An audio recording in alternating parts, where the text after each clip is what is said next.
Saudara, seorang pelajar SMK Negeri 1 Sidoari di Kabupaten Nias Selatan, Sumatera Utara meninggal dunia diduga karena dipukul oleh kepala sekolahnya. Sebelum meninggal, korban sempat bercerita bahwa ia bersama 7 temannya dipukul oleh kepala sekolah. Korban bernama Yaredi Ndruru, berusia 17 tahun, sempat mendapatkan perawatan di Rumah Sakit Dr. M. Thompson, Nias. Namun nyawanya tidak tertolong dan meninggal dunia pada Senin malam lalu. Siswa ini diduga dipukul oleh kepala sekolahnya di dalam ruang kelas di SMK Negeri 1 Sidoari, Kabupaten Nias Selatan, Sumatera Utara.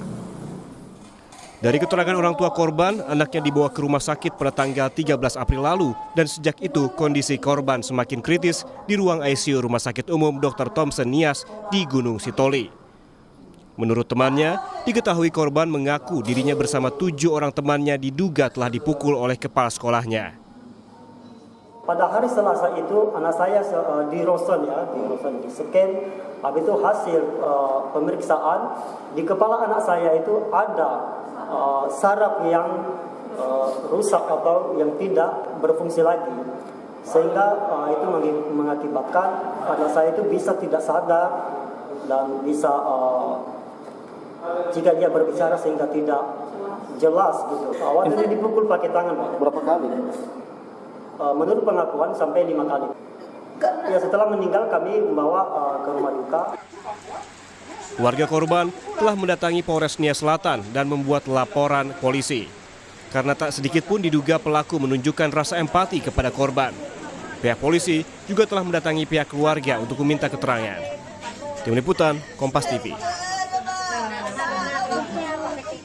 Untuk mengetahui informasi lebih lengkap telah bergabung melalui sambungan Zoom Kasat Reskrim Polres Nias Selatan AKP Freddy Siagian. Pak Freddy, selamat siang Pak.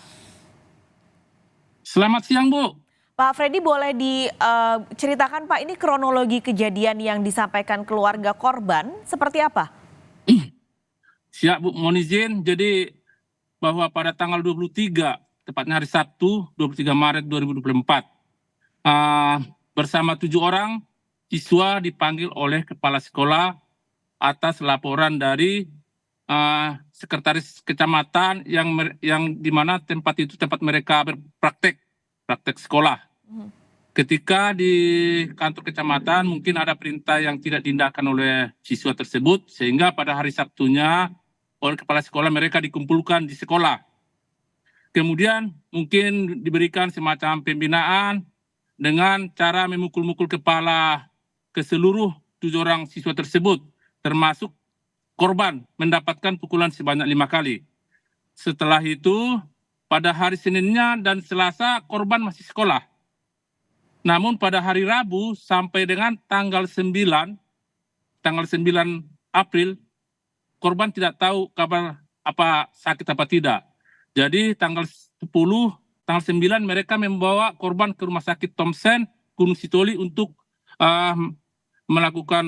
melaksanakan pengobatan. Demikian, Bu.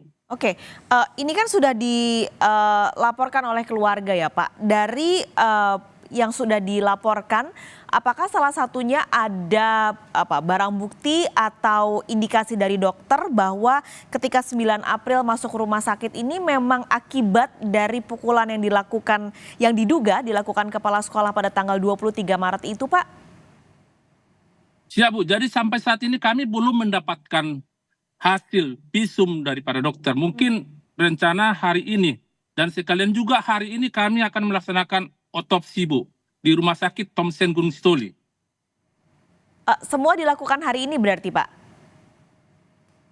Untuk visumnya hasilnya hari ini, Bu. Visum hasil ronsen yang tanggal 9. Kemudian untuk otopsi hari ini pelaksanaan, namun hasilnya kita belum tahu, Bu. Nanti kami koordinasi dengan tim dari forensik. Oke, ini kan sebenarnya kalau tadi dari kronologi ada 6 siswa lain berarti ya Pak yang juga dikumpulkan dalam satu ruangan pada tanggal 23 Maret itu.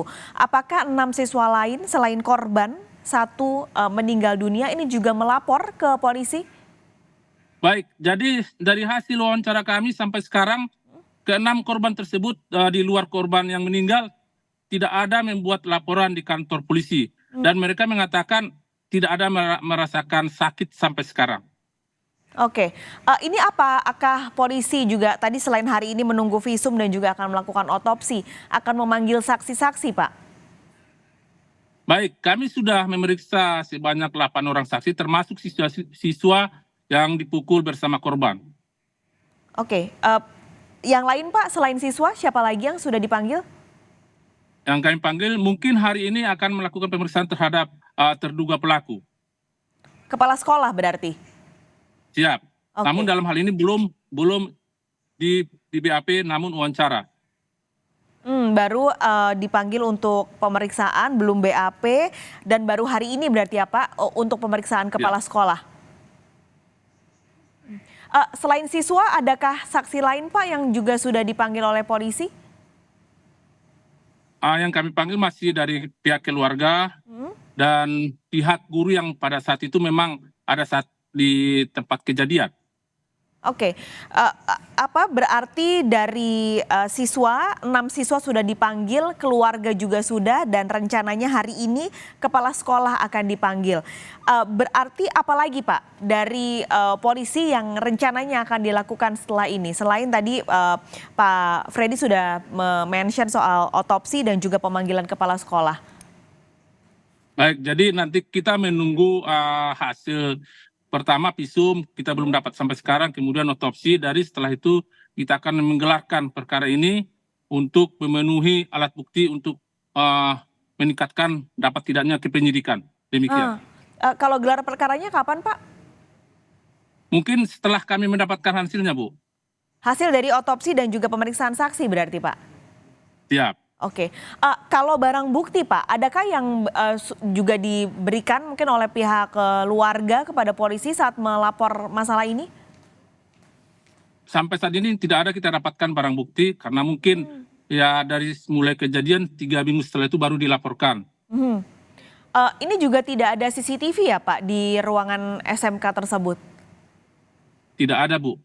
Oke, jadi polisi juga tidak memegang barang bukti apapun ya Pak untuk laporan yang disampaikan keluarga? Siap, sampai saat sekarang belum. Oke, jadi kita nantikan Pak untuk hasil otopsi tentunya dan hasil visum untuk penyelidikan lebih lanjut dari kasus ini. Terima kasih AKP Freddy Siagian, Kasat Reskrim Polres Nia Selatan sudah berbagi siang ini di Kompas Siang. Sehat selalu Pak. Siap, terima kasih Bu, terima kasih.